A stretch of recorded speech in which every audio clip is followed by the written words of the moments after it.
Thank you very much for the opportunity to meet this morning. I know it's early, and we also appreciate especially accommodating our schedules. I know when Cliff and I had communicated about budget meetings, we had a number of our division directors and myself were going to be out of town, and so he was very gracious to accommodate our schedule, and we appreciate the opportunity to meet specifically this morning on public works.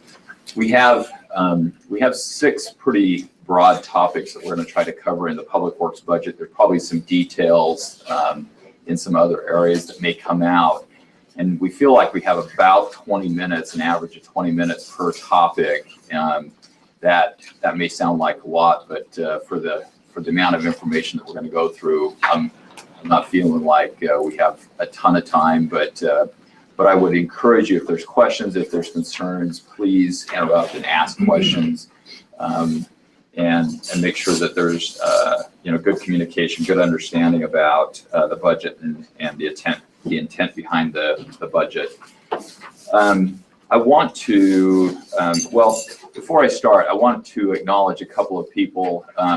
Over on the side wall here, we've got a couple of division directors. Gary Calder, through the water presentations, he's been here several times.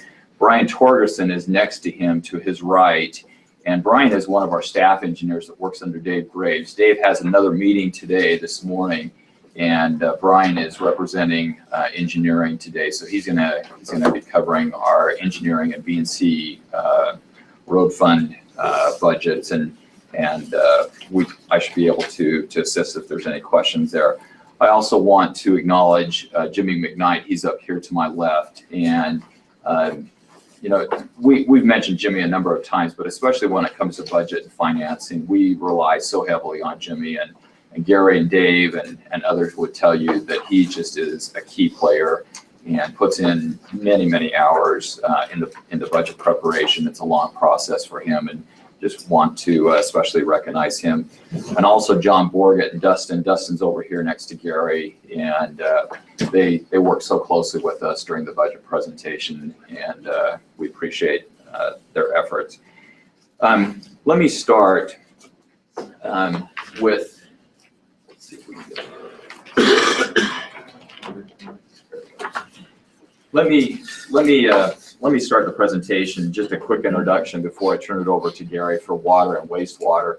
Had sent out an email, and I think the council members received a copy of some questions and kind of what I call a budget summary. It looks a little bit like this is the front page for the water, and there were, like I said, about 6 different topics that Cliff covered, and had some questions. Some of them were general in nature. Some of them were more specific to that specific account or fund. And we didn't want to ignore those questions. They weren't necessarily part of the presentation. And so what we have done to specifically try to get through all those questions, instead of focusing our presentation just on the questions, I asked Jimmy to prepare a document, and they all have it. And I think that each of you have a copy. The answers are written in red below each of the questions. They're fairly quick answers. But one of the things that I did want to cover with the council before we got into the presentation, many of the questions related to fund balance. And we saw a common theme in the questions in every single one of the topics. And I got a little bit concerned the way the fund balance is presented in this document. And Jimmy, do we have a copy of that document that I don't. Pull that back so you can actually see that. We're going to pull this document up so that there we go. So this is the document that was sent out, had the questions below it. And one of the things that, again, that I was very concerned about, and from a department director standpoint, I think it's helpful to talk about a little bit about this document before we get too far into it. These ending fund balance right at the very bottom of the page here, in my opinion, are a little bit misleading. And I think we, from a department director standpoint, I tend to ask a little bit more questions, or a few more questions about those ending fund balances. I like a little bit more detail, and I think it's important for the council to understand what those ending fund balances represent. And we met with Dustin last night to make sure that we were all on the same page, and I think we are. So the ending fund balance, let's talk about the 2014 ending fund balance, far left-hand bottom column. And really what that number is representing, it's about, what is it, $8.6 million, $6.6 million. What it's representing is all money, including operations and CIP, that was not spent by June 30th of that ending fiscal year, the 14 fiscal year. It doesn't matter if that money was allocated to CIP projects and the CIP project was underway. We could have even had an open PO on that particular project, but part of that PO, that part of that project was underway. We were getting billed for it, but the project wasn't done yet. And any unspent money in that project would still show up in that ending fund balance. And so again, it's very, I'm a little cautious here so that the council understands. As you see these the ending fund balances, and again, most of the questions that we got from the council staff were related to this declining fund balance. Once you get over to here and you look at the budget, and you go, wow, that's a huge drop. Well, the problem is we're comparing actuals in most of the fiscal years to a budget amount. And this number right here, next budget process, you're going to see the same type of a thing. June 30th, we're going to have a bunch of unspent money, mostly because of the construction schedule. We talked a little bit about this in one of the water presentations, where our fiscal year is in the middle of our construction season. It really doesn't allow us to close projects out. We're right dead center of our construction season, July 1st, and we've got projects allocated, we got money going out.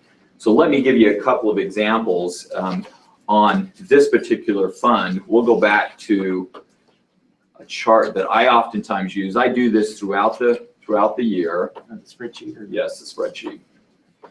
So this is a spreadsheet that I use in the department that's more, I think it gives you more information, and it's a better example. So the fiscal year 14 is over here on the left-hand side, and Jimmy does, again, this is why we rely so heavily on Jimmy. But this is a spreadsheet that we're looking at. Here's the original budget, the carryover from the previous fiscal year, revised budgets here, and here's year-to-date actuals. So there's projects going on. We're spending money out of these accounts, and here's the carryover. So out of that 6.6 million that was shown on that summary sheet, well, 3.3 of it is already allocated to projects, ongoing projects. And you can look at most of these projects have very, what I'll call, odd numbers in them. And that tells you, especially if there's year-to-date actuals over here. So this is a well project right here. That's how much money we had spent to June 30th.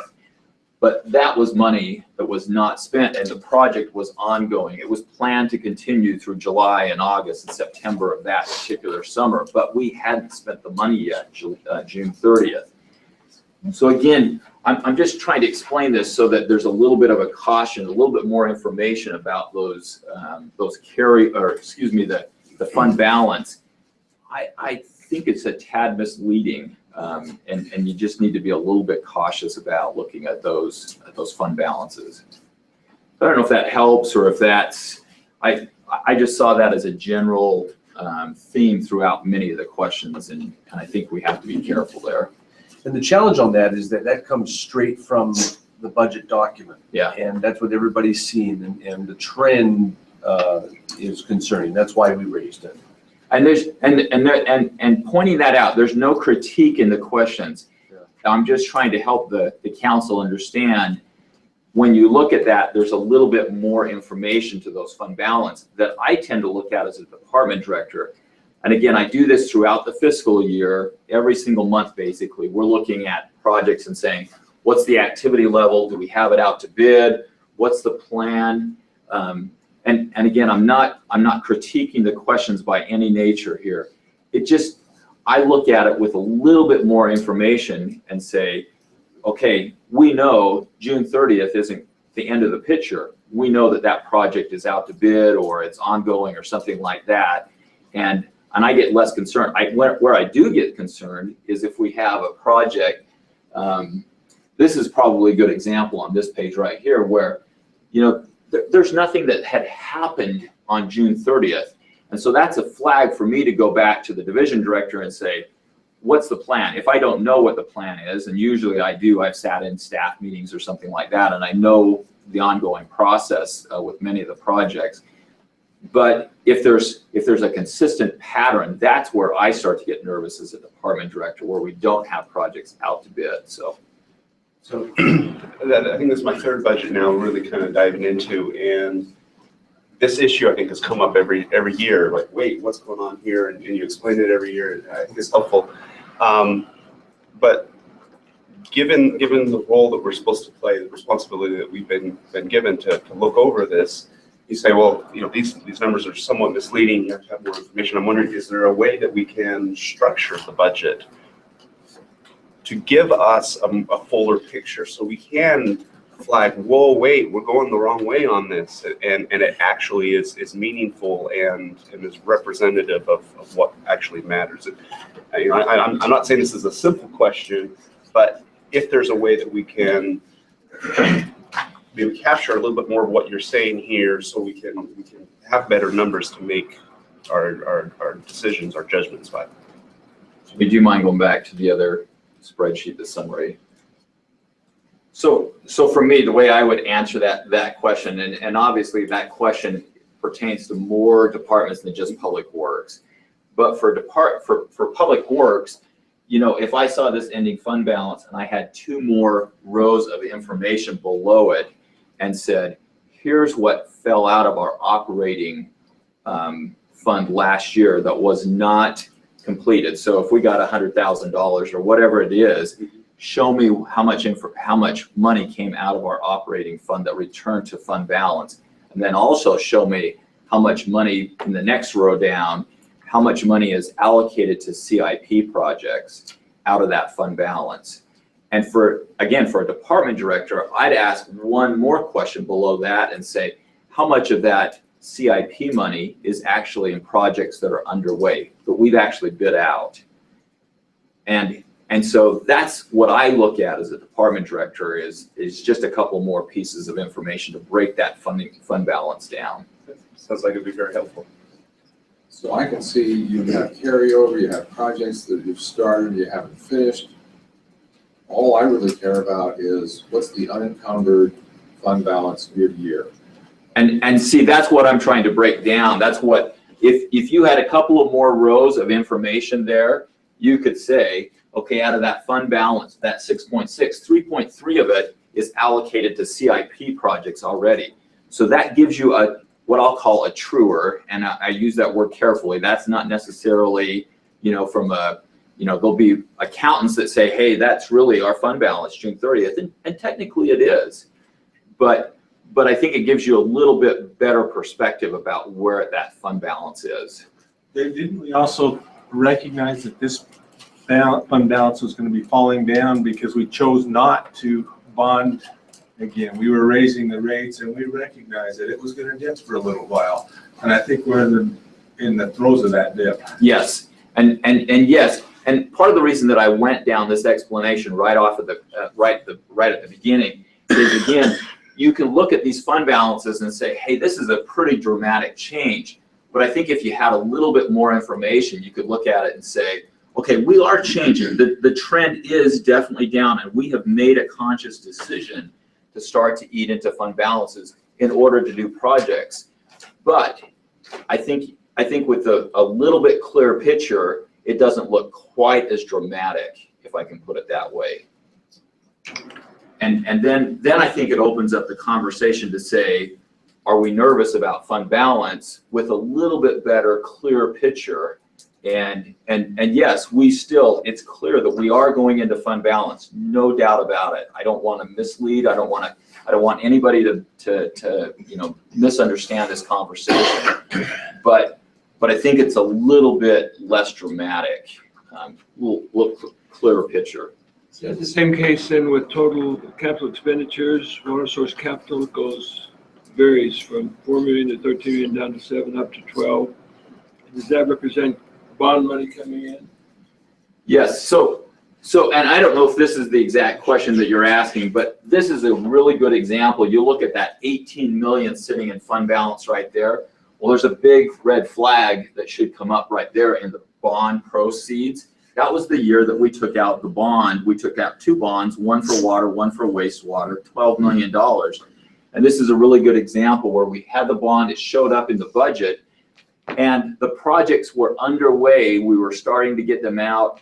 And even still, you know, even at this point, I suspect if we pulled up the other spreadsheet that Jimmy had, that a lot of this money is still in the 2 storage tanks that we were building from that bond money. And the construction just took long enough that it hadn't been spent even by the next June 30th. And so again, I think it would have, it helps me. I'm just explaining the process that I go through as a department director. And I think it would help the council to kind of get a little bit better picture with 2 or 3 more rows of information. Well, you have bond proceeds of 12 million, then you have 13 million down to 7, but then it goes total capital expenditure 12 million in 2017. With no bond proceeds coming in, that was kind of a red flag for me. Why that went up as much as it did. So it's the line just about transfers out? Yeah, right where the cursor is. Right here. So again, This is what you spent, correct, on capital? So that's not income, that's. I understand, but it's steadily going down, but then it goes way back up again without the source. So George, if you were to look at last year's document, you'd see a similar trend. That adjusted budget always kind of swells because that $18 million in fiscal 16 would show up that their expenditures or their budget would be much higher.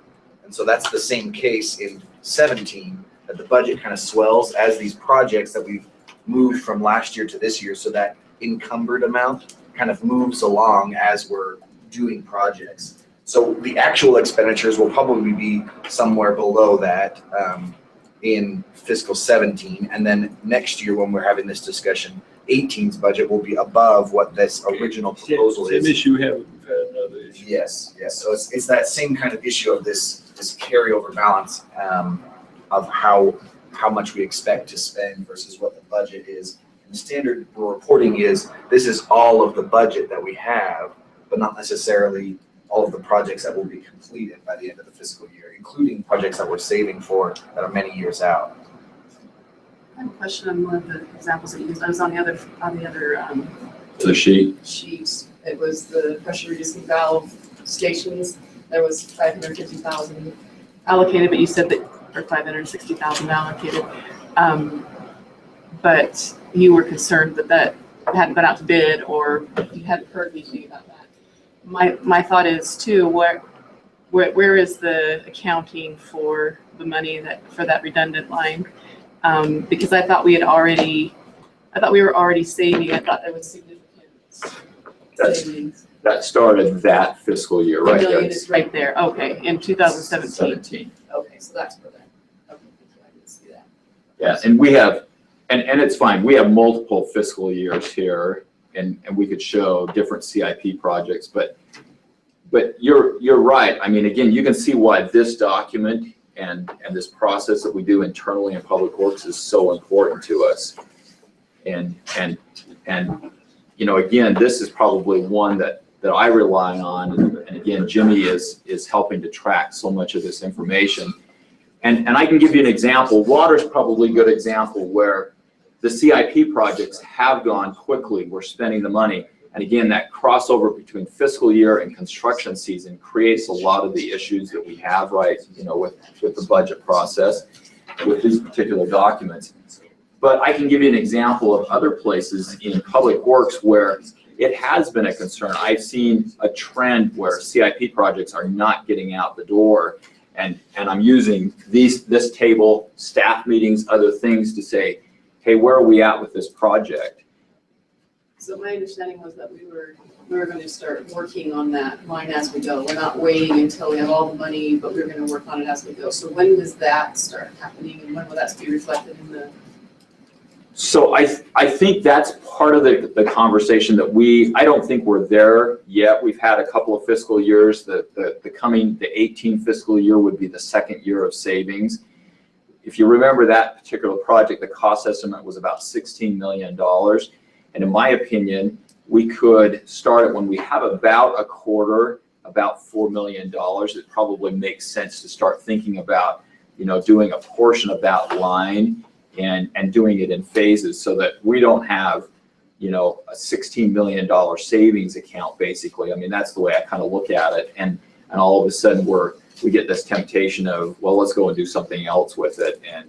And sometimes that becomes a little bit of an issue. And so my recommendation is let's break it up into phases. And 25 to 30, a third of the line, somewhere in that neighborhood makes sense. To do it in smaller pieces, I don't think that makes sense. So we're a few years out from being able to get started. Right. We also have, the reservoir account. We've got a couple of years of savings again in the reservoir. I think it's all good moves financially for the city. But I also think you have to be a little bit careful. You have to think about it and how you want to, plan the construction phases actually of those projects. So I think we're still a couple of years out. I will tell you one of the conversations that we could have, and it would accelerate one of those projects. Instead of saving individually for, we've got two different accounts right now, one the 48, one for the storage reservoirs. In my mind, I kind of look at it sometimes and say, well, we have a combined savings account for water CIP projects, replacement of a 48 and a storage. Do we combine that money and start one of the projects a year earlier, or maybe even 2 years earlier than it normally would start? And then the following fiscal year, adjust it and refund, if we take it out of the storage reservoir and we go out and do the 48 and do 25 or 30% of the 48-inch line, the following fiscal year, you take the 48-inch and refund or reallocate the money back into the savings account for the storage. I don't know if that makes sense or not. But it's an option for the council to think about. And it's certainly been on our mind. It's not something that we're out promoting right now. I don't think we're there. Even in the coming fiscal year, we're not going to be there yet, but we're going to get close. I think that's a good idea. I think it makes sense rather than having, in concept, a whole bunch of little funds, all cumulatively being quite a bit. You could, and waiting for them all to get up to the point where they can be done. Once the cumulative is enough for one project, the others may be going to the negative, but then that one helps fund them as well. It makes a lot of sense. You can adjust it in the following fiscal years. As long as you don't get into a pattern of pushing off the redundant line because it's a big one, and that's what we've done in the past, right? It's just never been priority because it was a big item. Yes, and you clearly have to be disciplined with that. You have to say, hey, here are the goals, and here's, you have to be transparent with it and say, here's what we're going to do. The following fiscal year, we'll correct that. And it's a lot like that, the transfer that I did, I don't know, it was 3 or 4 weeks ago, we brought something to the council on Stadium Avenue. And again, it was a construction season issue, and we needed a little bit of funding to get the project going earlier. Same type of a concept where, July 1st, we're going to correct that right back to where it was. It's the same concept, a little bit bigger picture though. A little bit bigger picture idea, please. And I didn't grab the document, but the CIP document we got a few weeks ago or a month ago, does it indicate in there the target date for the actual construction of the various projects? It actually does not. That might be something that would be helpful for us to know, is that we're saving this and we anticipate that we'll start construction in 2020 or whatever year, right? I think it depends on the project. Some of them in the narrative section will say, we'll expect it in this, but the numbers themselves don't go out far enough for many of the projects. Yeah, no, I agree with you on that. And even if the narrative did, this conversation that we're having about, do you do 25 or 50% of the project, that's not in the narrative. So we could say, hey, we're going to do the 48-inch replacement. We're going to go from Gillespie Weir, and we'll do a mile of it, down Canyon Road or down University or Timpview Drive, wherever it ends up. And again, part of the reason that we need to have this conversation in the coming fiscal years is we need to start to think about where that line even goes. Right now, it's just identified as a 48-inch replacement or a redundant line for the existing 48. But, we've had this conversation a little bit where I would not recommend putting it on Canyon Road right next to the existing 48-inch line. If we were to lose, if we were to have a break, especially in the older 48-inch, the likelihood of having damage to the new 48 sitting right next to it is quite high. And so you don't necessarily want your redundant lines right next to each other. So do you run it down University, or do you put it up on Timpview Drive so it's a block away, so it's a distance away from that 48. And you can make them work that way. So anyway, I thought that was important to start the presentation because you're going to see that as a common theme throughout the presentation. So with that, and I know I've cut into a little bit of time here, but I thought it was a good conversation to have right off the bat because you're going to see it throughout the presentation. So with that, I'm going to turn the time over to Gary to cover the water and the wastewater funds, and we're going to go through some general information. Again, feel free to ask any questions, details that you'd like. Gary?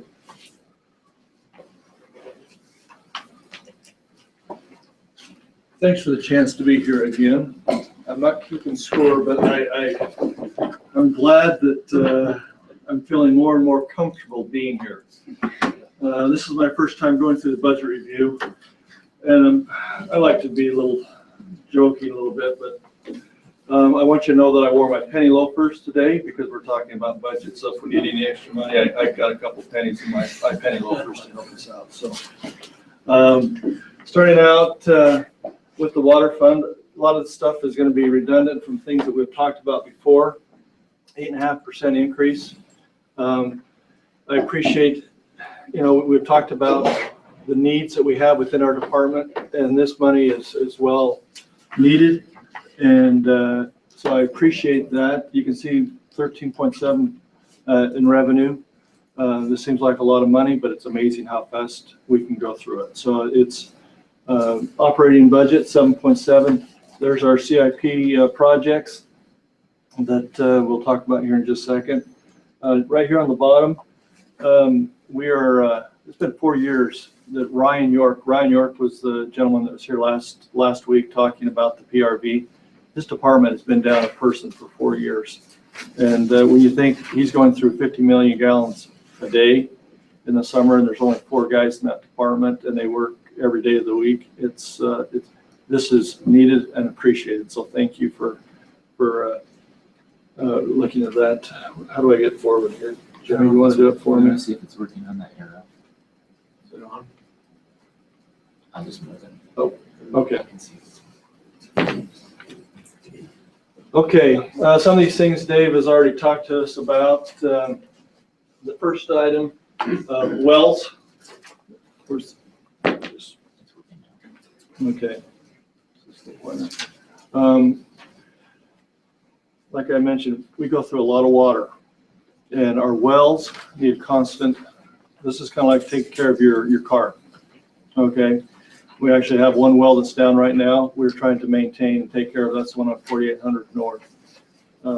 We take these wells down randomly for maintenance. Elizabeth? I'm going to make sure the screen's all the way down. It's cutting off. Okay. That was really bothering me, I want you to know. This is part of the engineer in my mind. Everything's got to be nice and everything's got to be organized. So the second item here is our storage reservoir. This is a follow-up to the 2 tanks that we're building right now. Okay, this is finishing those projects off. If you've been up on Columbia this week, we should be closing that last wall. on that tank. So we will have, by the end of the week, all 4 walls will be done. We'll be working on the ceiling, and we'll be putting the cables and the rebar, and hopefully within a month, we'll be putting that ceiling on. So we are moving still forward on that. And so hopefully by the end of this summer, we have those 2 tanks online. And these 2 tanks, remember, will be helping us on our west side development. Okay, that's the importance of these 2 reservoirs. Dave Decker's already talked about the 48 and the 36-inch transmission lines. This item here is basically for, as was mentioned, this is for the replacement of the gallery, okay, or something of that sort. Okay, spring rehab.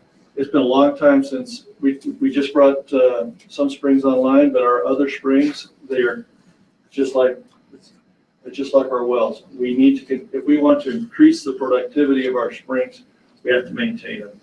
And that's what this part is right here. Water distribution improvements. This is replacing those lines within our system. There's a redundant theme here. We have to continue to maintain all these various aspects of the water department. Is that adequate? What's Is that? that adequate to do that on a regular basis? Is that enough? Well, my personal opinion, no, it's not. But it's better than we've been, okay? And we need to do more, and we need to be more aggressive in that in the future. This is very critical. We have a lot of lines that are very old and need to be replaced, and upsides. And this right here is another thing. This item here, this 15,000, this is when a developer comes in and wants to put in, he has adequate subdivision for an 8-inch line, but we as a city need to upgrade that to say a 12. This 15,000 doesn't do, I mean, this is like one project for us. It just really is an area that we need to look at as far as with our, the ability to improve, or we change that with our code and make that part of the development's responsibility. Gary, there was a question. I'm sorry? Just really quick, the $500,000 for reservoir replacement, is that actually going to be spent in physical 18, or is that being set aside? That's being set aside. That's what Dave Decker was talking about earlier. That's these 2 items. Where am I at here? These 2 items here are the kind that we're setting aside, building them up. Now, if we combine them, we could start maybe start doing a phase of this if we combine the water lines. There's the ability that Dave was talking that we might want to take a look at. Thank you. Gary, can I clarify one other thing? There was a question about the water distribution system improvements, the 185 that's up there. That has been higher in the past. That's generally about $500,000. And actually our master plan, if you remember, they recommended $1 million in that account each year. We talked a little bit about this in one of the early presentations in water. Stadium Avenue, the 3rd one from the bottom in this list. In my mind, Stadium Avenue is part of that distribution system improvement. If you remember, we talked about there's a 24-inch on Canyon Road that runs from the fire station down to 2230 North. It's one of the old lines. It's one that needs to be replaced. And it's been identified in past master plans as being a problem line from a velocity standpoint. I look at Stadium Avenue as the replacement for that line. Remember, we talked a little bit about how that line works with the 48 versus not connecting into tanks. And Stadium Avenue goes up and connects into our tanks instead. So for me, I kind of look at Stadium Avenue and I combine it with the 185 and say, okay, we're getting a little closer to where we should be because we're replacing a line. We're not putting it on Canyon Road. We just happen to be putting it on Stadium Avenue. So do you feel like in future years, you're going to be able to get closer to that million for the replacement of old lines? I think we need to keep that as a goal for water. Whether how soon we can get to $1 million for distribution improvements, I'm not 100% sure, but we need to keep, making sure that that's not underfunded. Whether it's through a specific project like Stadium, or if it's just a general project like the distribution account there that you see that Matt Hutchings is the one that really controls, does most of that work. One way or the other, we've got to meet that recommendation in the master plan. And by doing this, are you leaving other areas deficient, or do you feel like we're getting on top of it across the board? I think we're solving. You kind of have to look at it and say, you solve a big problem like we're doing with Stadium Avenue. It's a large line, it's a 24-inch line on Canyon Road that we're essentially replacing on Stadium with a 36-inch. And in that particular case, we're probably having to ignore other areas of the city. If we had $1 million and said to Matt, go out, the fire flow lines are a good example. If you remember that conversation in the water presentation, there's about 30 lines that are identified that need to be replaced for like 6-inch lines. $1 million would make a huge dent in that project. We'd probably get, a third or half of them done. And so that would be an example of making money go a broader, covering a broader perspective versus one specific project. But with a water system, you don't have the ability just every year to say, well, let's just go out and do the small lines. You have to look at the big lines too. And that makes us focus on one project. I don't know if that helps or not. So a lot of this, to me, falls in like operations and maintenance. But there's another category, because you mentioned the tanks, new tanks for the west side growth. And so over and above operations and maintenance is the new growth that we have to put in new infrastructure for, whether it be tanks or lines or pumps, including the sewer system. And we collect a certain amount on impact fees, but I just don't see the balance sheet that gives us an accounting of, you're gonna potentially on the west side, for example, collect so much in impact fees to offset the millions of dollars that we're spending to provide the service in the first place. When we set those impact fees, we try to predict how much we're going to recover and how much the rest of the city is going to pay to make up the difference. But I don't see that accounting necessarily. Jim, you gonna? I was just going to mention, last year, the water impact fee revenue was $260,000.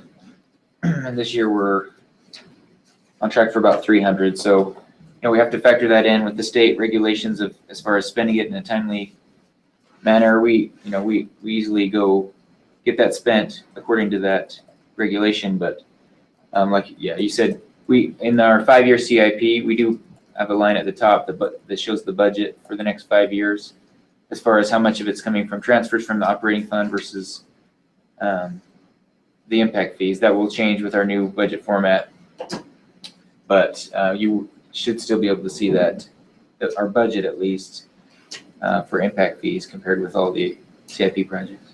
And does that include any of the bonds that we have put out to do the infrastructure on the west side?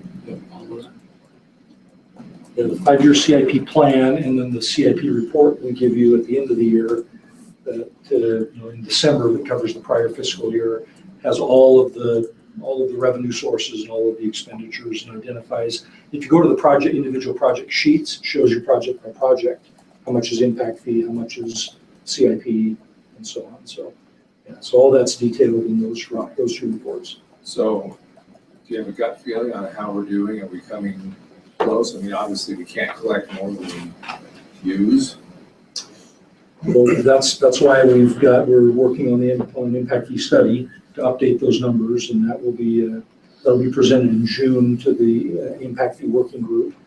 We've got 2 proposals in. We're going through and evaluating those now, and we'll be presenting those and should be able to come back to you for an appropriation and get started on that easily before the end of the third quarter. And if I can mention, each of the master plans that we did, particularly in water and wastewater, there was an associated study with impact fees, and it's already been turned into, we already have this. In fact, that's the information that you'll see in June.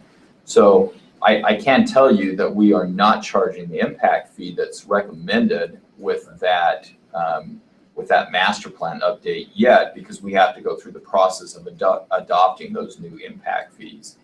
But that study would tell you how much of the capital improvement list that was part of the master plan should be covered by future impact fees. They go through that whole analysis. So you would see a bigger picture. I think that's what you're really asking is what's the big accounting picture here?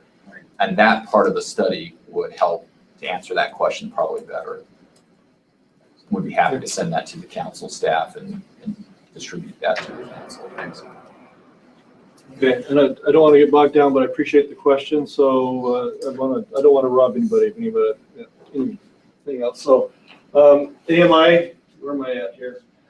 This is ongoing. We have about 2 more years left on this. Okay, this represents about 1,000 meters, 1,200 meters that we'll be putting in. So we're slowly working away on that. We've already mentioned Stadium Avenue. Question? Yes, I'm sorry. Why are we moving so slowly? Why aren't we moving faster? Automated meters. Why aren't we moving faster? You know, the energy there, they're getting it done in a shorter time frame. Why the difference? We had a healthy discussion about that this year, and it would have required us putting off some other capital improvement projects that we thought were more critical, like Stadium Avenue and so on. And so again, we can, and actually we would, in many ways, we would prefer to get it all done by the time we implemented Provo 360. Right. We just can't do that without sacrificing some other critical projects. So Unless you got more money? unless we got more money, or unless we borrowed to accomplish that and paid it back over a period of time. But again, our thinking was it'll be a short-term pain for long-term gain. So, Would it be good to get more money? it would help. It would certainly help accelerate that. I'm not sure actually how fast we could install them. That was kind of another question. Whether we might buy all the meters, but it still may take us 3 years to get them all installed, given the workforce. And so again, it was a considered judgment call on our part. We looked at both scenarios in preparing the budget and determined that we thought it was more important to stay on track with our infrastructure improvements. And Could you give us the information of how much it would cost to get it done we can show you that. faster? Particularly before 360 is done. We can do that. It's actually 4 more years, including this fiscal year. So we have 3 more fiscal years at $500,000. So it'd be a $2 million. So it's about to $2 million. accelerate it, get it done. That's assuming our current pay. So right now we're using part-time seasonal workers, part of our staff to put them in. So if we said, hey, we want 4,000 meters installed in the next summer, we'd probably have to go out to a contractor. So it's probably going to ramp that cost up. It's a lot more expensive to replace a water meter, just labor-wise, than it is an electric meter. So it takes We more found $1 time. million to buy some land by the river, so maybe we could find some money done. I'm serious. Well, those are general fund dollars, and again, we've tried to keep those utility fees as separate as we can, so it's a clear users pay kind of approach. But you're right. Okay. We can get you some information. Any more? Does anybody been down Stadium Avenue, by the way? Sorry, you have a question? I have a question. You can't Go down. Okay, that means you've been there. That's good. Okay. Yes, sir. I had a question about your vehicle replacement number. In the equipment replacement fund, they list 248,000 for water vehicles. Can you help me understand the difference? Jimmy, do you understand? I don't know the specific vehicles, but one of the things that the vehicle replacement fund allows us to do is to use it as a type of a bank. And then we use operating funds to pay back essentially loans to the vehicle bank. And so these are funds that the water fund is paying outright for a vehicle. But then there's also the vehicle bank we use that we pay back through the operating fund. So that's why you don't see the full picture just in the CIP. But in most of the funds, the CIP money equals the ERF planned expenditure, but not in water. Yes. So yeah, we're trying to move all the utility funds to that point where they can all match, and they're paying outright and not using the loan through the bank, the computer or the vehicle bank. Okay. Thanks. Next, Stadium Avenue, of course, we've talked about that. Public Works improvements. This is for the improvements all the different divisions are putting to help redo that building, to build a decent conference room and make the improvements there. This last item is we have the tanks up here, but the one problem that we need to do is make sure that when we get that water to the west side, that we got the right pressure. We talked about gravity. This is what's going to ensure that that west side has. And these PRVs are very expensive. Okay, We say Ironton because there's one down here, Ironton, that's kind of the main line coming off of Slate Canyon. So that's what that last item is for, is to get that, so we have good consistent pressure on that. So if I could just move forward. Wastewater, oh, I thought I saw a hand. You're not allowed to ask questions, Brian. Okay, wastewater. This one here, in my opinion, is very critical. Okay, wastewater, there's a lot of unknown questions.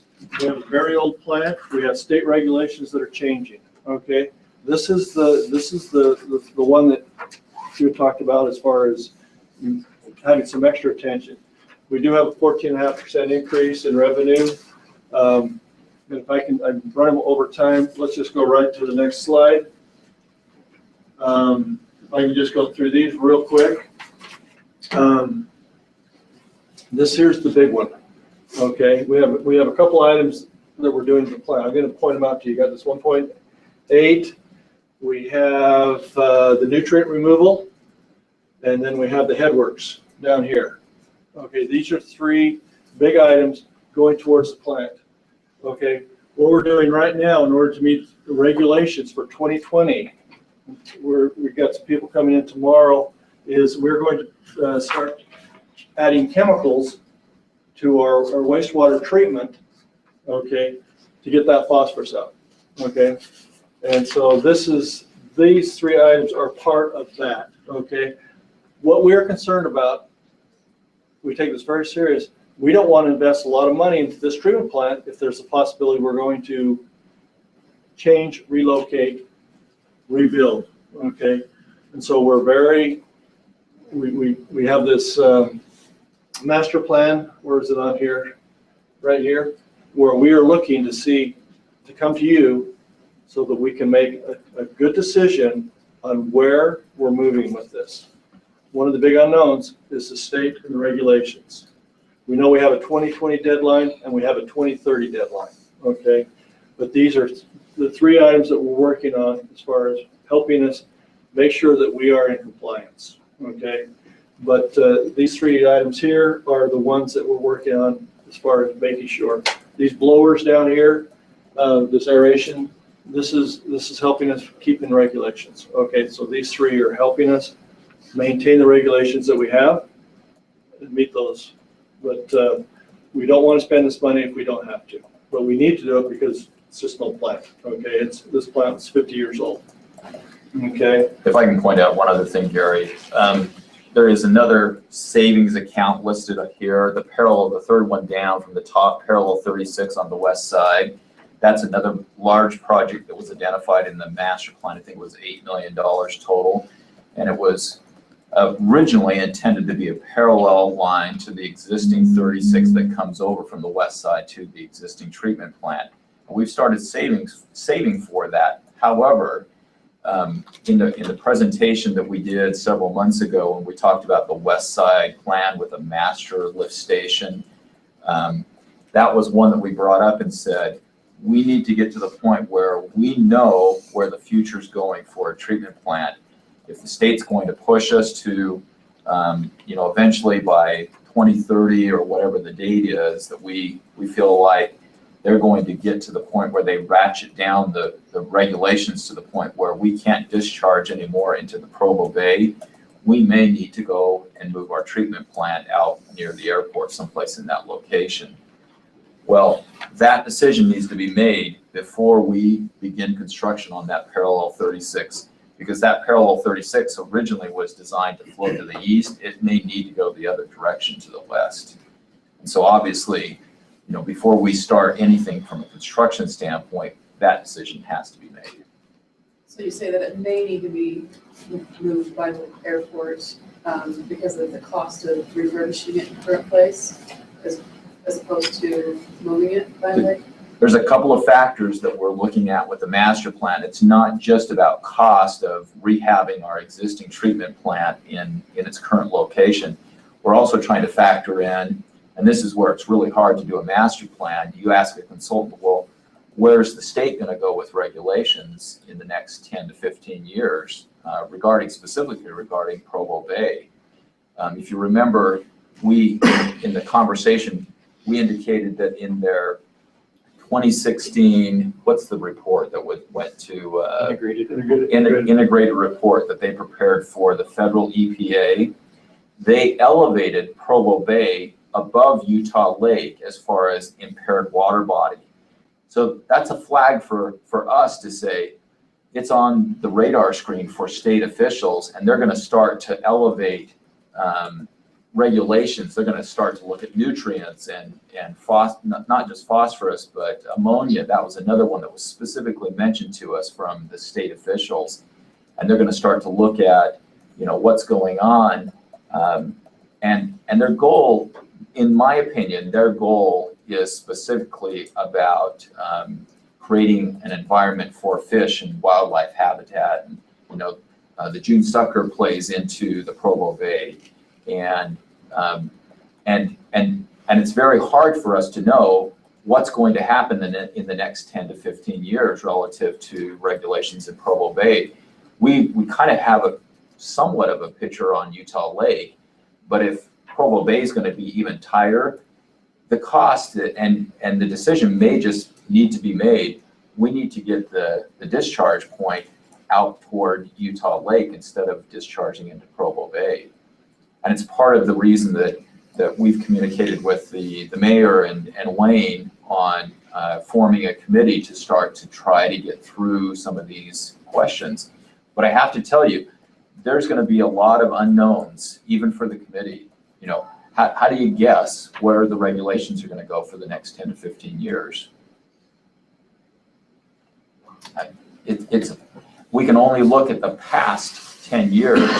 It was about 10 years ago when Utah Lake itself was put on the impaired water body list. And you can see what has happened over the last 10 years. Now looking forward, if that same type of pattern continues with the state DWQ people, we're gonna have some issues trying to rehab our existing plant. And that's really the fundamental question, is how much effort do we want to make at our existing plant, and how tight are those regulations going to go in the next 10 to 15 years?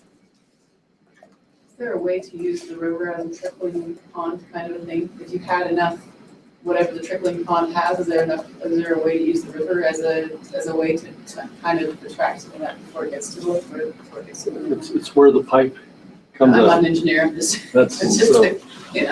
a thought.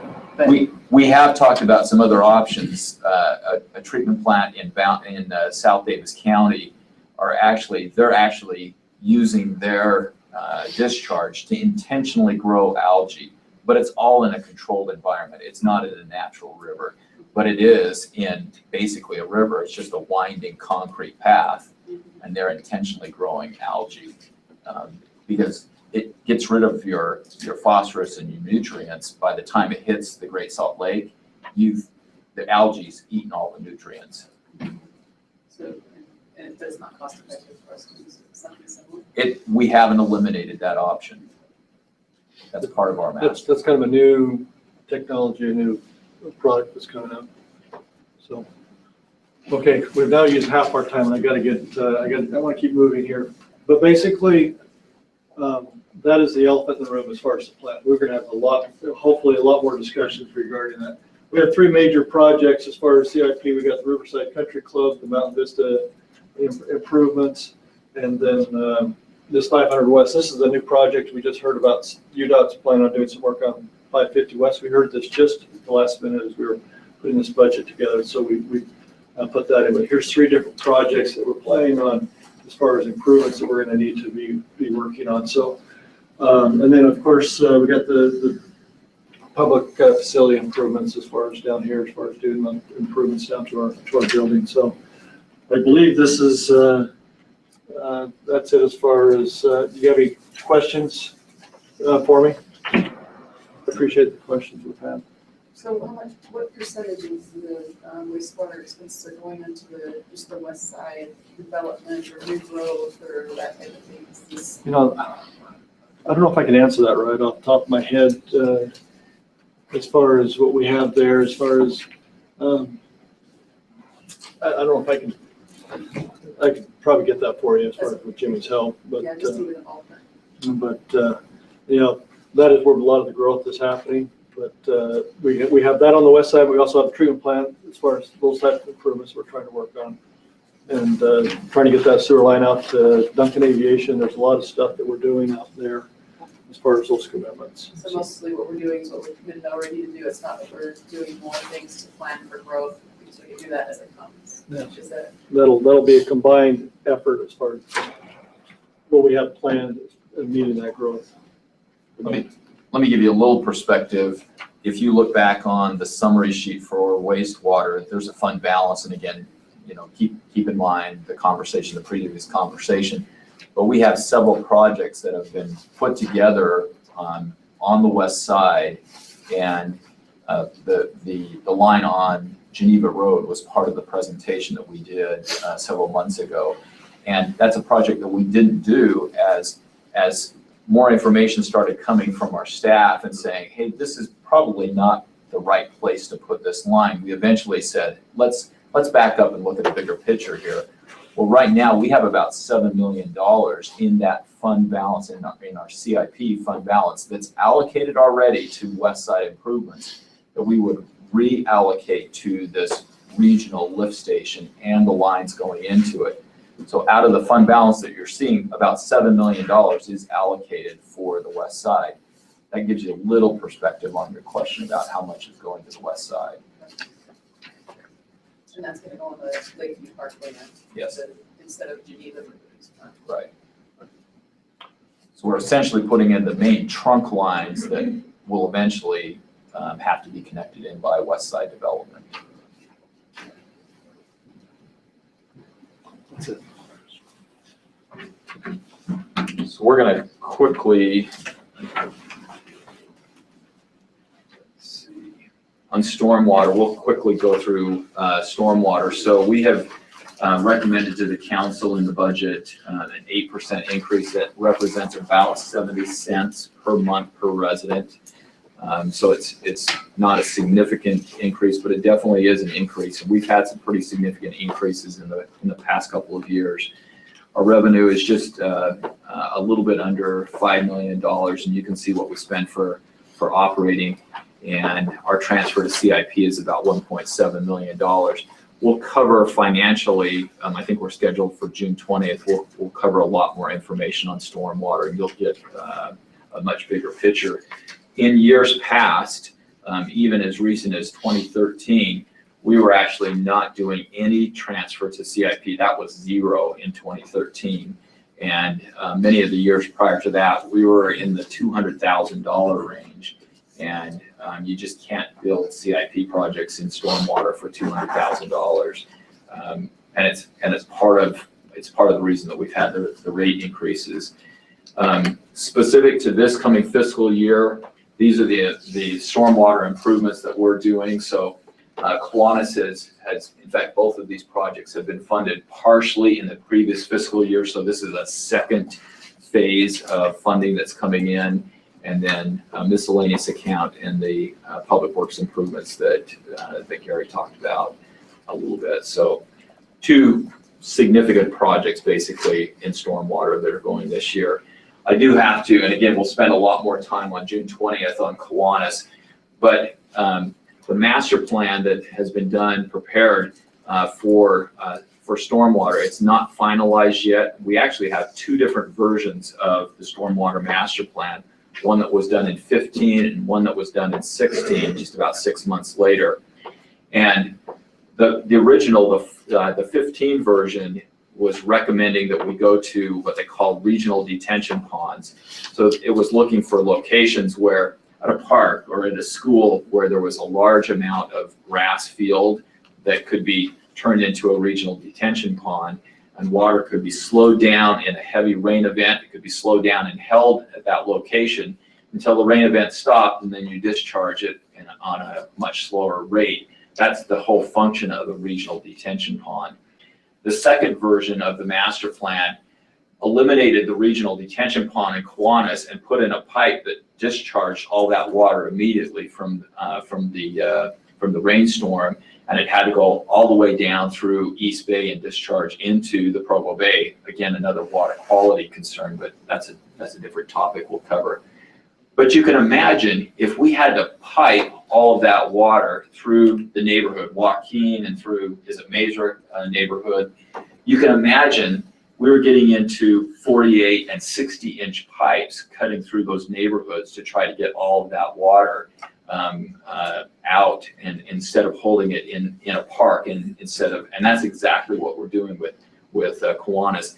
The cost estimate for piping it was about 5 times the cost of Kiwanis.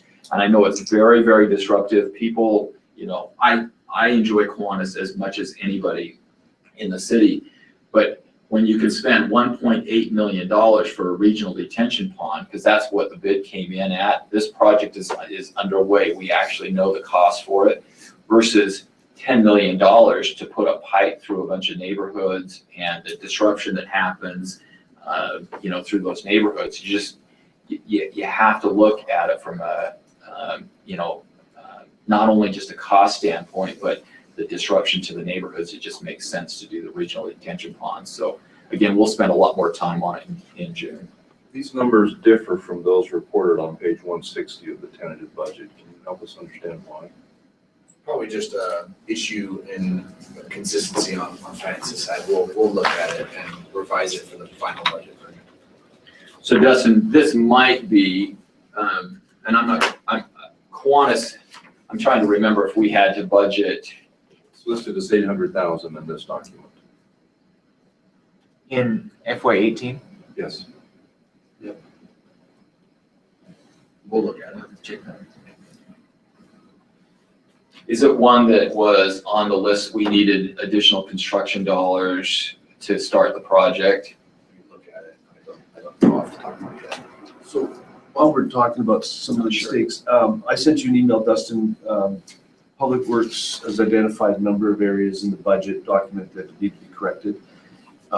Just for council's benefit, when can we get those updated and back to them? The plan is to include those in the final budget version that will be presented to the council in the first meeting.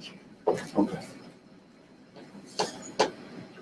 We'll make sure that we get that correct information. We did identify yesterday, we identified a couple of other items that needed to, that appeared to be incorrect. Any other questions on stormwater before we switch gears to sanitation?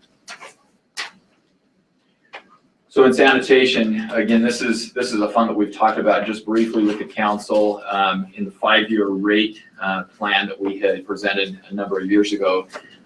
Sanitation was one that we delayed significantly as far as any rate increase. This is the first year of rate increases for sanitation, and there are a couple of years following this fiscal year that we have projected a rate increase.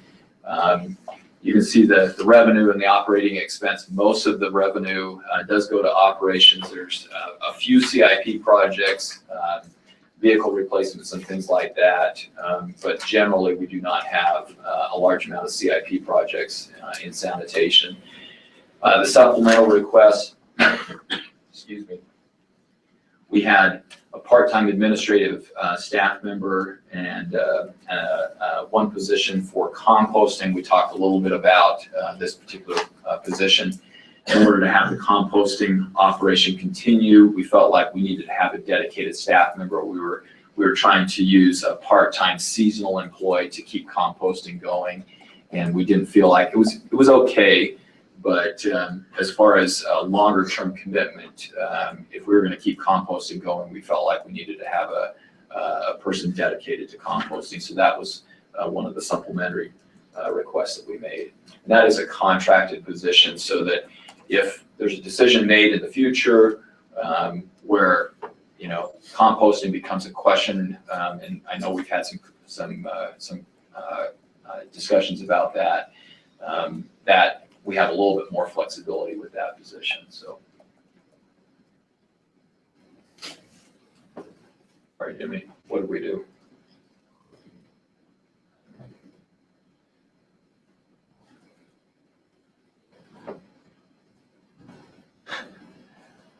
I want to go back to the.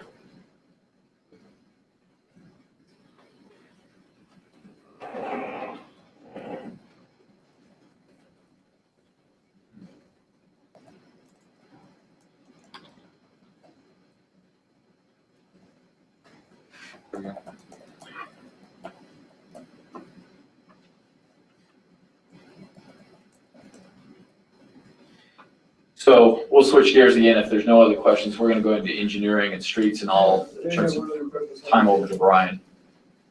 Right here, you say, fund balance is back to the right, so purchase of recycled cans for all city customers. I don't have one. Just, sorry, that was to clarify, when we moved from Republic collecting the recycling cans to the city collecting them, we also purchased all new cans for those who were customers, not for every city resident, just the customers that exist. Thank you. Brian. Thank you. I'm gonna do my best to cover for Dave Graves. Like Dave mentioned, he had other obligations today, so if there are any detailed questions related to the budget, I'll probably defer to Jimmy, but compared to water and wastewater, I think we're pretty simple here. So in engineering, our operating budget, as you can see there, we'll kind of speed through this. We'll talk a little bit about supplemental requests. This is in streets. So neighborhood parking program signs, as you're probably aware, there's been a recent uptick in parking permit program. That supplemental request is just to provide our sign shop with a little bit extra funding to help facilitate those parking permit programs. I think Foothill neighborhood is probably one of the recent ones that we've been dealing with. And then the $5,000 for downtown wayfinding signs. As you're probably aware, we've installed some downtown wayfinding signs, and that $5,000 is to provide us the means to maintain those, where it's a specialty sign that's a little bit outside of what our guys would normally be dealing with. So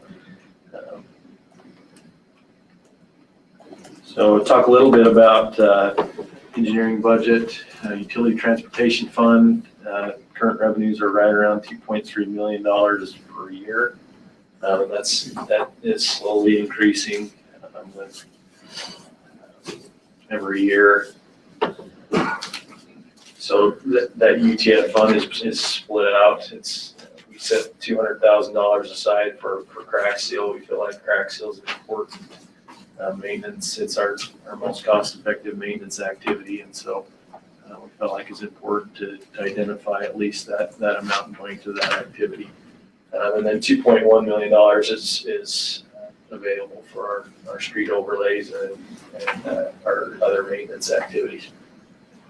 So our VNC budget, the VNC road funds that we get from the state, our revenues are about $3.9 million. And then our utility transfer fees, 2.7 million of that VNC road funding allocation goes to streets in their operating budget, which leaves us just roughly $3 million in engineering for CIP projects. So just go through this list. Can I ask a quick question? Yeah. What are the results from this past year that you've seen with the UTF? Okay, As far as I handed out Matt. Hopefully, we just as well hit that now since you asked the question. Cliff, you may have to look at the file under Brian's name. I didn't quite provide enough copies, and I apologize, I don't have it up here. But just kind of a perspective of where we were before UTF. It's kind of on the first page of that. You'll see there's a 2009 to 2014 road projects. This is a good visual. If you go to the next page, that's 2017. That's what will be completed this year.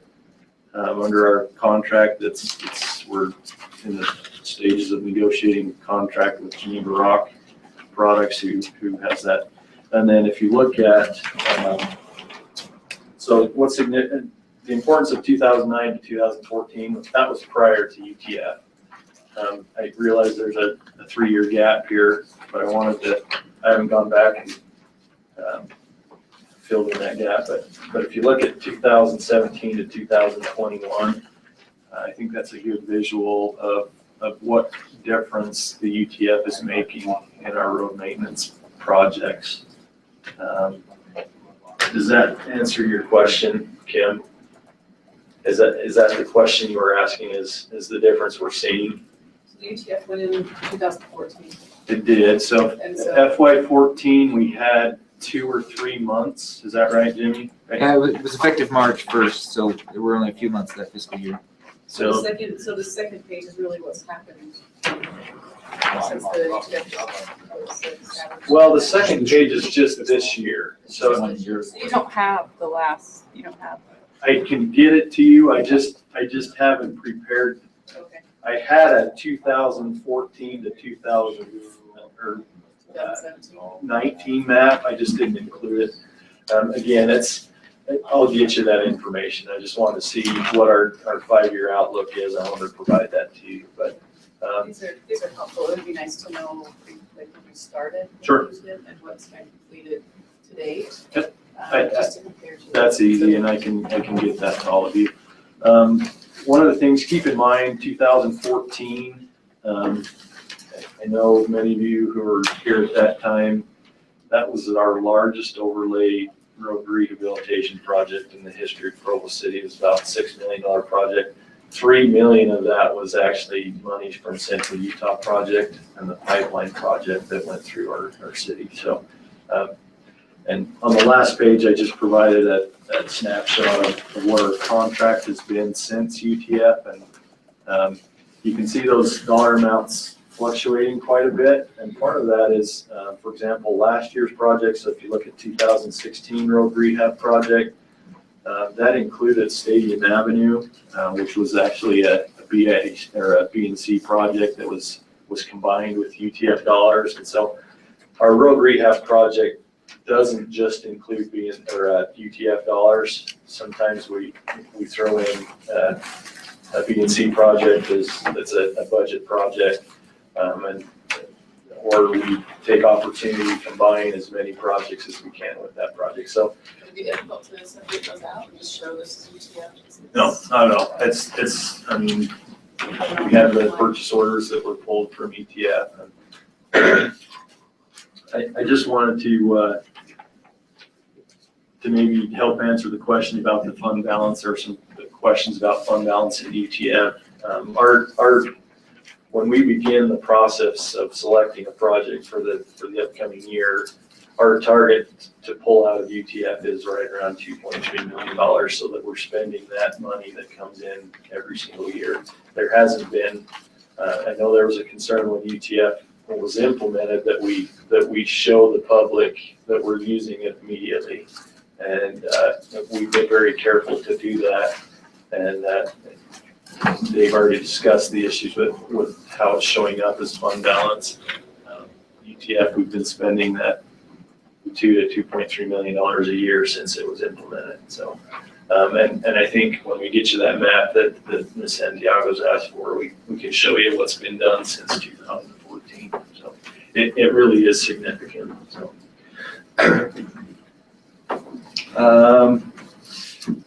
So this section of projects is really our B&C, where our B&C funding allocation goes to. I won't spend a whole lot of time, but maybe on maybe addressing some of your questions about West Side development. If you look at our proposed budget, you'll see a majority of our budget is going to the West Side, and really it's in reaction to Provo High School. Majority of the budget is going into roads surrounding Provo High. And so whether that's 620 North or Lakeview Parkway, there are some other smaller projects that we will be completing. We go to the next one. This is essentially these are grants that we have received for projects, whether it's through MAG. Majority of that money is through MAG, the 3.5 for Bulldog Boulevard. I think you're all aware of what that project is. We're in the process working with UDOT, and because of their stewardship over the federal dollars, they get involved in that project.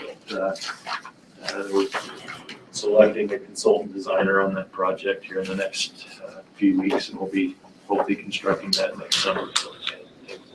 So on Bulldog, that's our portion out of Provo's pocket or? No, so this is the MAG grant, or you'll see here in our Fund 421, B and C, we have a line for Bulldog Boulevard. That's essentially the city's portion of the match for that federal grant.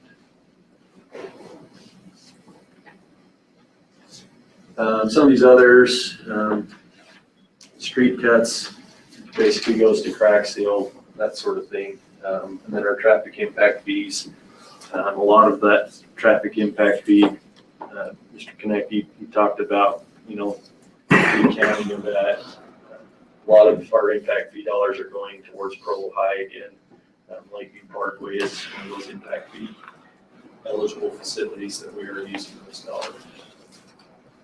Out of curiosity, do you have a ballpark figure for what streets has and will spend in preparation for the opening of Provo High?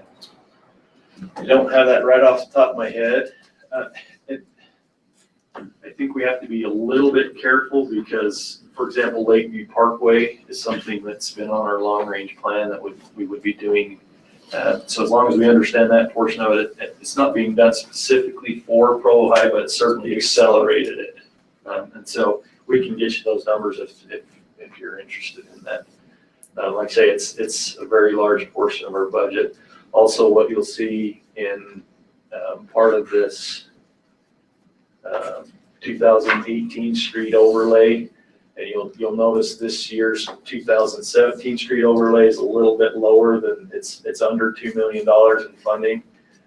We're actually anticipating next year's overlay project where we'll be overlaying Lakeshore Drive and 1390 North and some of those once construction and heavy traffic's done, beating those roads up. We're looking ahead to try and make sure everything's nice and pretty around the high school on opening day. So, but it is a significant amount. And like I say, it's Lakeshore Drive we put off for a number of years knowing that we wanted a new road once the high school was done, so.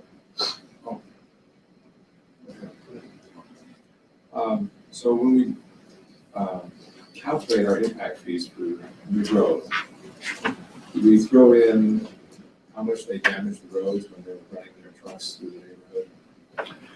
I don't know that we get necessarily into that detail in our impact fee facilities analysis. Some streets are totally ruined. They are. I think that is probably captured in the calculation, although probably not singled out. I think it's probably just lumped together as an impact.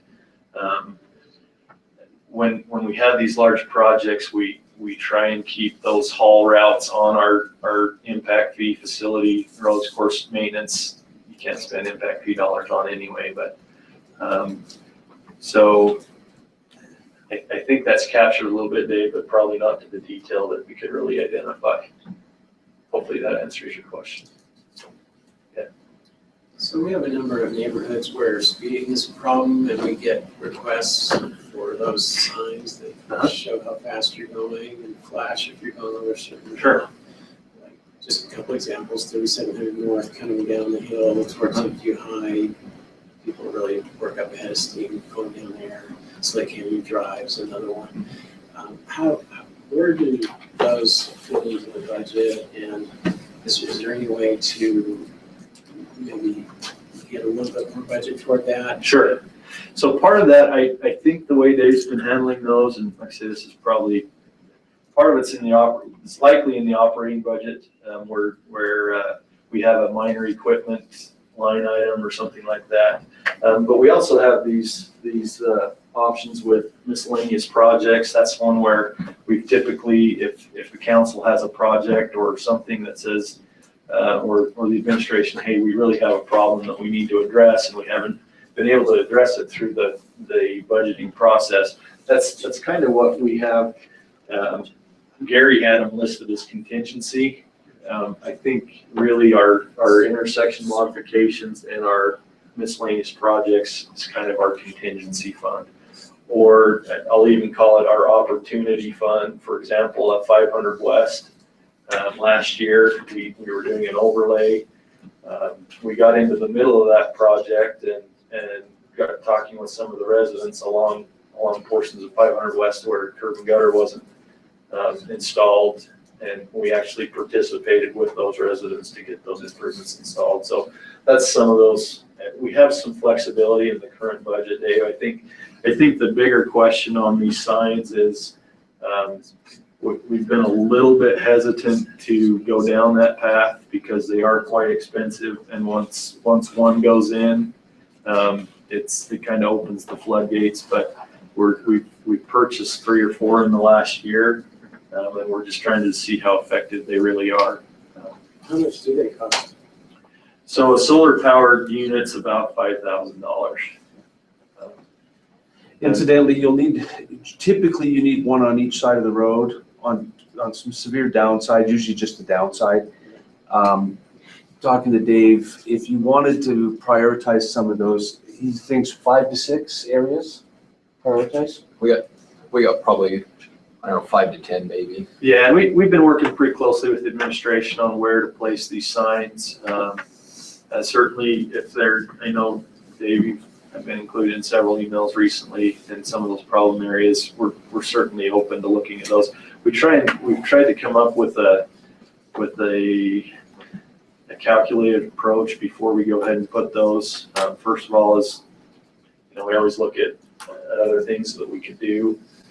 For example, bulb outs or something like that, which is, if you look at 1450 East intersection improvements, I think that's one of the things that we've looked at on 1450 East is maybe doing something that's maybe more long-term.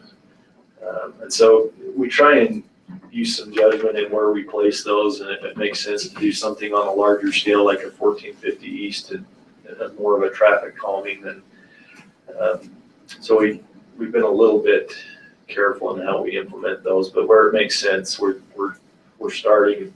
We've kind of opened that possibility. Yeah. Gary, Dave said his hand up. Okay, I fully support that data-driven. Let's do it a little bit. Let's see if they're effective by the numbers, not just by. And I also support for long-term things that have been already shown to really matter. It's street design. It's things like the bulb outs and whatnot. And so. Those opportunities that when they arise, we're redoing a street anyways, or we're building some new streets or whatever. I support that data-driven, putting the money where it's going to have the biggest impact. Well, and we try and take that incremental approach if we can. First of all, can we do something with striping? Striping's relatively cheap. Although over long term, the maintenance isn't necessarily cheap, but. So we do try and take that incremental approach, and sometimes it's a simple, $200 sign that can help. And so we're kind of careful to take those leaps. So incidentally, talking to Dave, if council wanted to prioritize those signs, you could ask them to add a line for a project specifically to add in some of those signs, or just allow them to do the approach. I will tell you, near my house, there are 3 streets that I drive regularly that have these signs, and they're all on dips in the road. And 2 things happen. The police no longer patrol them heavily, which means that people in my neighborhoods are not getting tickets. But it really has slowed down the traffic on those streets, and they're very effective.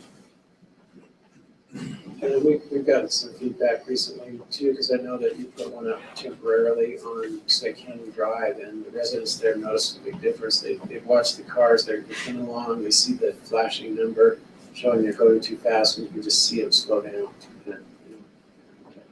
I think they're particularly helpful in areas where, for whatever reason, for the road design, there's just a natural tendency to go faster, like Slate Canyon's one, and coming down the hill near Tiffany High is another. It's just, gravity just, you tend to be going faster than you meant to. Yeah, no question. Some of it's our collector streets that unfortunately a lot of our collector streets are still residential streets. And so, a collector street by theory is supposed to be a little bit higher speed. It's designed to carry, we want traffic to congregate to those collector streets. And so part of it's by design, and we're now trying to react to that and maybe take a step back from our big wides and maybe add bulb outs where it's appropriate and those sorts of things. So, Gary. Last year, I know that you helped us out on Canyon Road with some sidewalk, and as the sidewalk replacement, that's only replacement. And we have several places that I know that sidewalks are usually development driven. But like, for example, this one, development was already taken, it is already done. So this sidewalk replacement is actually coming out of the B&C fund. So $500 out of our B&C allocation goes, we've Mayor Curtis and Wayne, and I think through some insistence on councils, we need to do something with sidewalks. And so we're dedicating $500,000 a year to our sidewalks, whether we have, that's not necessarily solely replacement. We do put out a project every year to go replace the worst of the worst sidewalks, trip hazard sorts of things. But in the example you're talking about on Canyon Road, we do dip into that fund to provide, to fill in gaps of sidewalk as well. So that could be new sidewalk as well. Okay, and there's just so many places that I know that, like I said, it's development driven usually. Yep. There's already a lot of developments already taken place. We're short. And we're careful with that because, like you say, it is a development issue. We try not to use that when residents are, requesting sidewalk. We try and, everyone else is paid for their improvements, but in a gap, it's 100 feet gap really in sidewalk that would really provide some benefit. Those are the kind of projects that we try and use that for.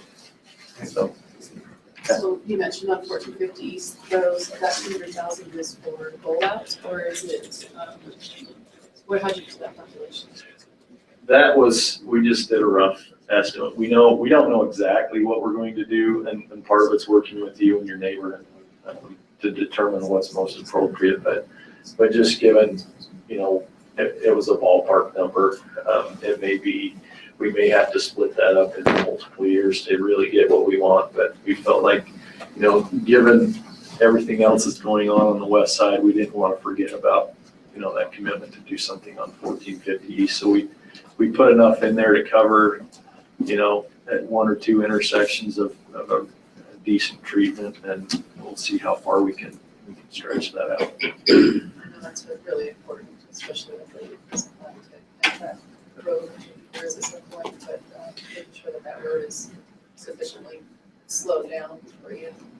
Bring more traffic to it. For sure. And the striping will be completed at that time too, or when is that? That's one we'll probably just get on and get it done. Yeah. I've had a few requests or just questions about it. Striping's a little easier. We have a contractor in town every year doing striping, and it's like I say, relatively cheap. There is a cost, but the cost is just getting them here in town. But if they're already here in town, we can shoot them up there to fill in gaps of striping. Are there any other questions on our CRIP projects? I did want to touch just real quickly on, there's a question in, I don't, Cliff, remember exactly what the question is, but it's something about how do we, is there a sustainable approach to providing more B&C funding? And I'll just touch briefly on it. I know when UTF was implemented, when that was a big topic of conversation, there were, if you remember, those of you who were here, our studies showed we really needed about $4.5 million a year to really get where we needed to be. We felt like that was probably a pretty big chunk to chew off, going from where we were to $4.5 million. And so at the time, the administration and council discussed other ways to get additional funding. And one of the things that's been discussed year after year is our streets division is funded out of B&C. And there were talks of over time, kind of weaning them off B and C and getting them back onto the general fund. That's because of priorities and other things that hasn't necessarily happened. There were also vehicle registration fees was another one that was discussed. And since then, ERP's been funded out of those funds. And so I think we've identified possibilities in the past. It's just, again, is that of significant priority to beat out some of these other interests. So it's one of those shell games.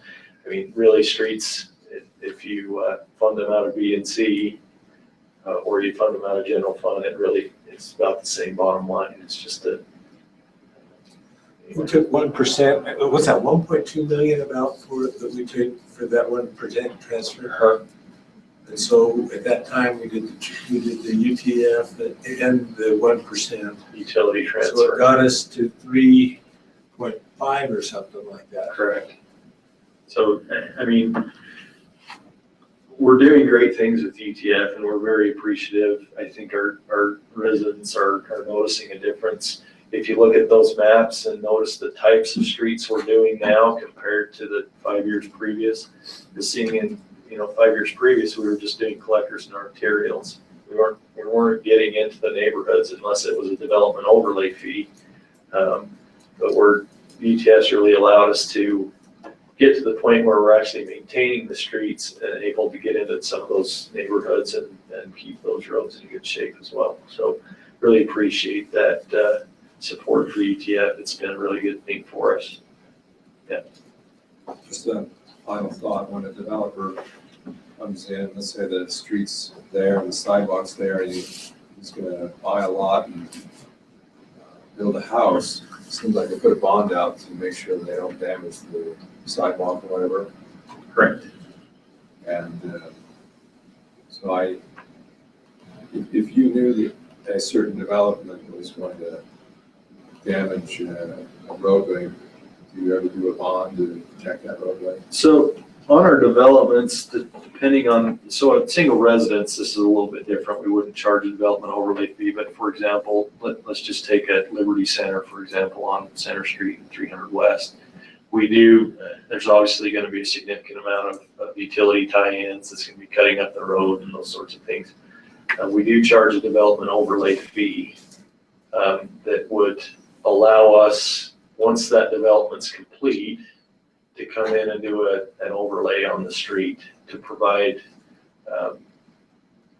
obviously not a new street. Trenches are our worst enemy in a street, but as close to a new street as we can get.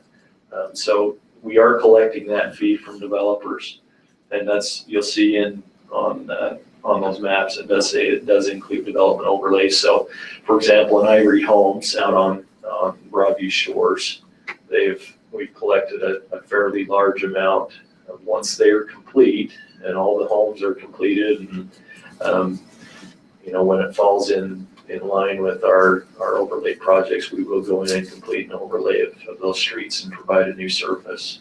So does that answer your question? Yeah, I guess the one that kind of stands out in my mind is in my neighborhood, we have all the condos that have been built by Steve Stewart, and lately it wasn't just building condos, it was hauling away half the mountain. Sure. So we could build there, and that was a lot of trucks and a lot of potential damage to the roadway. Yep, and he would have been charged the development overlay fee. So in the next 5 years, however long it takes to build that subdivision out, we will go in, we will do a profile mill, and then recap that development. Okay, I think that's, unless there are any other questions, I think that was all from engineering. So Dave will just touch on wrapping it up. Thank you, Brian. So I think we're actually getting very close to the end. I think we just included this rate plan that you've seen before. We're in fiscal year 18. You can see the dollar amounts and the percents. Many of the increases we've already talked about. We're feeling like, and again, I want to echo Brian's sentiment about the UTF, and we very much appreciate the support that the administration and the council has given us in many of the utility funds. It's been very, very difficult. We've had hard conversations, but we're feeling like we're getting back into the middle of the road on many of the utility funds and trying to meet those goals of not only CIP projects, but getting reasonable amounts of fund balance and planning for replacement of existing infrastructure along with new infrastructure. And so most of these recommendations came from master plans. And again, we've talked about most all of them. You can see, there's a couple of more fiscal years on the plan. And I guess the only other comment that I would make, from time to time we get asked, are we ever going to get back into a situation where we don't have any rate increases? And I would caution you in that area in the master plans, particularly in the water and the wastewater master plans. There's not specific statements in the master plans, but conversations that we've had with the consultants have cautioned staff about getting back into the mode of, going, especially years on end with no rate increases. Their general recommendation is, once we get back on track financially, is to at least look at inflation or some kind of a construction cost index, something that is at least keeping our cost up with rising construction costs or inflation or something like that, which I think is sound advice. I think that's good fiscally. So, please. How many years did we go with that policy of not raising water and utility rates and kind of digging ourselves into a hole? It was a lot. I don't know the number right off the top of my head. And Jimmy may be able to pull up. We've had this in past presentations. We've gone back, a number of years and showed history of rates, and it's pretty consistent, whether it's sanitation, whether it's wastewater, water. They go 4 or 5 years at a flat rate, and then make an adjustment, then go another 4 or 5 years, and that makes it tough. I just bring it up because it seems like it's a policy decision. Yes. Where certain administrations or councils decide that for whatever reason they want to keep it that way to attract business or whatever. But and I remember that with Lewis, not that I want to complain, but Yeah, I think in the first 6 years I was here, in the prior administration, we raised water rates twice. I don't think we raised sanitation rates at all. And I know there was a lot of bragging around not having increased electric utility rates for 22 years. And again, what happens is there's only two things that happen. That you either defer maintenance or you dive into your fund balance. Those are the only two solutions to solving that, and we did both. Cut back on capital improvements and dipped into fund balance. And so it's a long process to climb back out and get back to where we belong, plus prepare infrastructure for the future. I think it was less dramatic in electric because of Yes. revenue coming in and selling electricity. Yes, right. But had a greater impact on public works, all those departments were not refunded. Yeah, you're right. That's very true. I think it's just general good practice to kind of keep up rather than flatlining and making big jumps. So I think we should look at that across the board. State law requires that we move to a tiered water rate system. What are we doing to move in that direction? One of the presentations that we covered in water, we talked a little bit about that. So it is correct. The state, I think it was either last year or the year before, they have asked each of the municipalities to look at tiered water rate systems. And in the presentation, we are looking at some changes in our billing system. I don't know if you've ever heard of Provo 360 or an ERP system.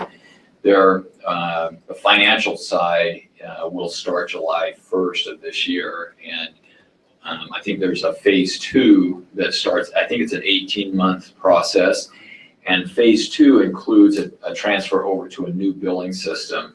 And so my recommendation is, instead of spending the time and effort to change our current billing system, which is going to change in 18 months again, let's make it when we go to the new billing system, let's put the tier grade system in place at that point. So somewhere in the next year and a half, we're gonna have to be prepared for that conversion so that it's implemented once the new ERP system is up. But that proposed rate structure isn't available yet. It is not, and we have not spent, we've had some general conversations in the master plan with some other consultants, but we have not ever specified, here's exactly what we're gonna do. So it's a conversation that needs to start to happen in much more detail. So I think that's the end of the presentation, and if there's any questions, any concerns that we can answer, we're happy to do that. Dave, I guess the only feeling that I'm getting from this is you talk about not having rate increases in the future, which I agree with, and about having rate increases in the future. And this part here, you say we're getting more to the middle of the road. Our increases will be just smaller then, hopefully, because we're making up a lot right here. Is that what you're saying to us right now at this point? That we still expect them, except they will become in smaller increments. Smaller increments and more frequently than we've done in the past. And you can even see the evidence. If you look, whether you want to look at the percentages or the dollar amounts, it doesn't make any difference.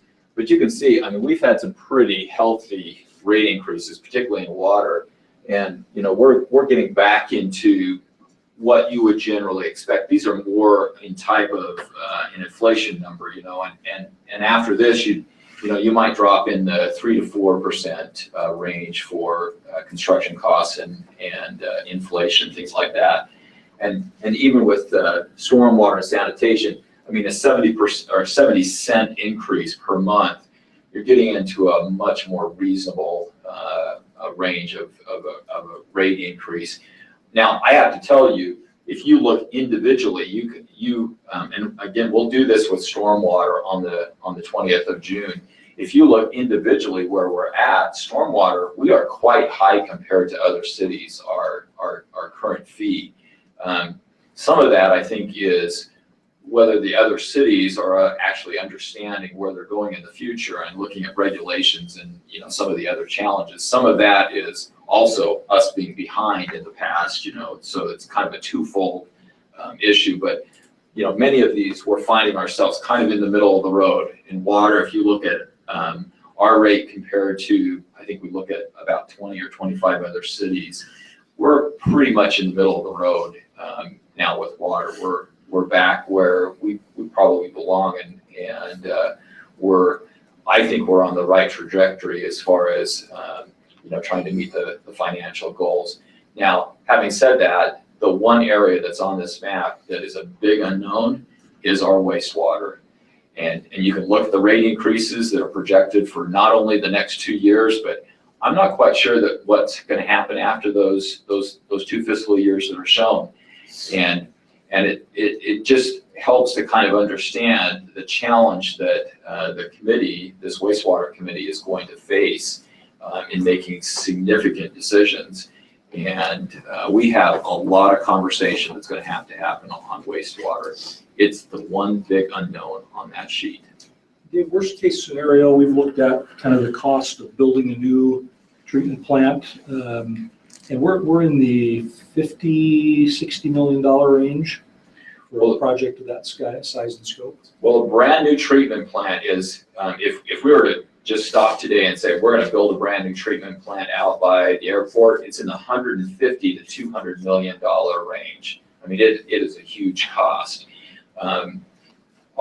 The rehab of the existing treatment plant, short term, it's less than that. But the problem is our consultant also says, well, you need to look longer term and say, you know, look at a 50 or a 60-year projection of cost, and does that longer term comparison, whether you build out by the airport or whether you rehab the existing treatment plant, in the end, they basically end up costing the same amount of money.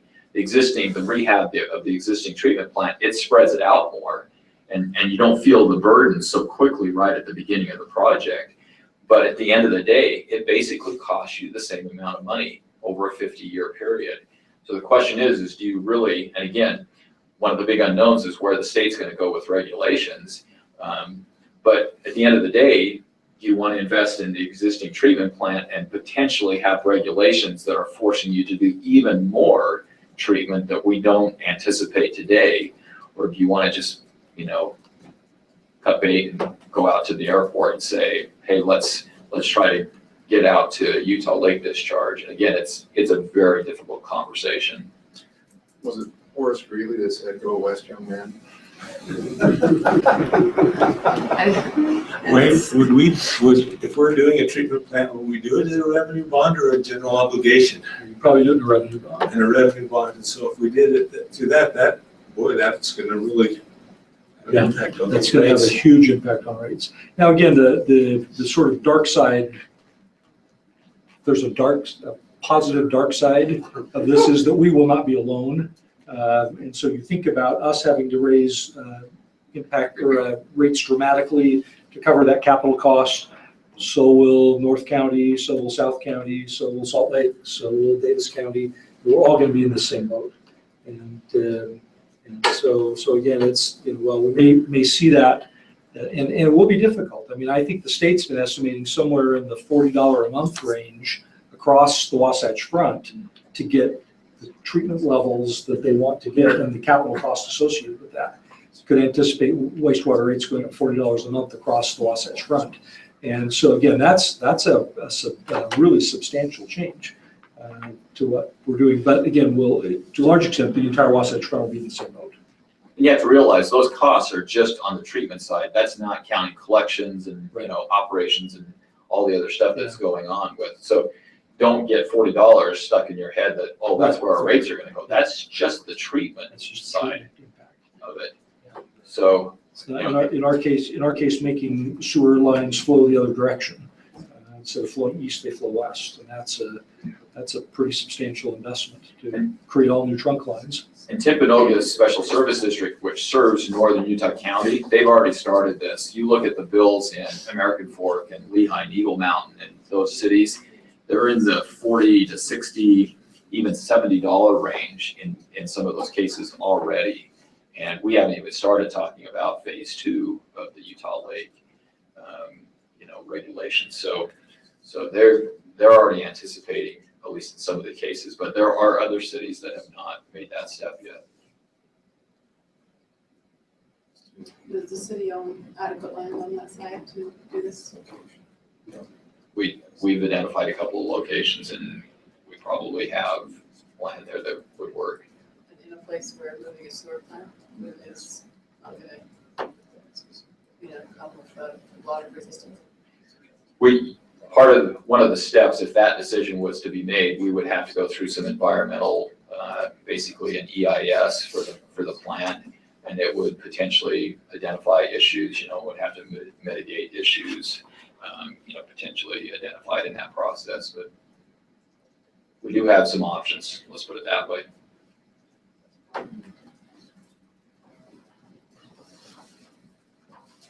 Any other questions or discussion? All right, thank you, Mr. Mayor. Thank you so much. Again, we appreciate all the help and the support, and thank you for the opportunity today to make this presentation. So just for council benefit, Bryce and I we're trying to set up some meetings with them next week to go over the fund balance questions and some other things, just to get a better understanding. Anything we can share with you, we will. Thank you.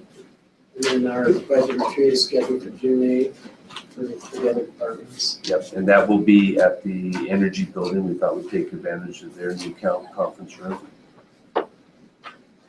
Great. Elizabeth, what time of day is that? It's at 7 o'clock, 7 a.m. to 11 a.m. And we'll have breakfast for that one too. Okay, great. All right, thank you very much. If there's no objection, then we'll declare the meeting adjourned by the general consent.